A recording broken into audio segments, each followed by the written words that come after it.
देखा सखी चंदा में लाग गरहनवा, देखा सखी चंदा में लाग गरहनवा, देखा सखी चंदा में लाग गरहनवा।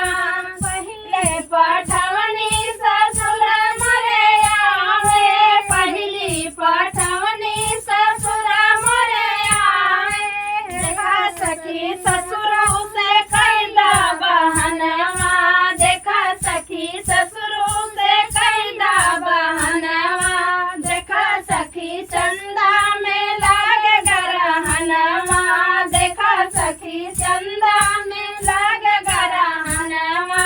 दूसरी पठवनी हो जेठ मरे आवे, दूसरी पठवनी हो जेठ मरे आवे, देखा सखी जेठऊ से कैदा बहनवा, देखा सखी जेठऊ से कैदा बहनवा, देखा सखी चंदा में लाग गरहनवा, देखा सखी चंदा में लाग गरहनवा।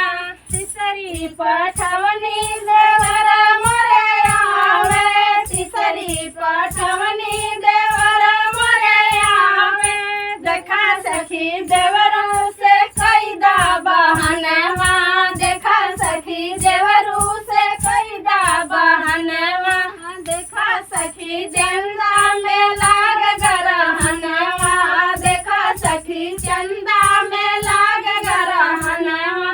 चौथी पठव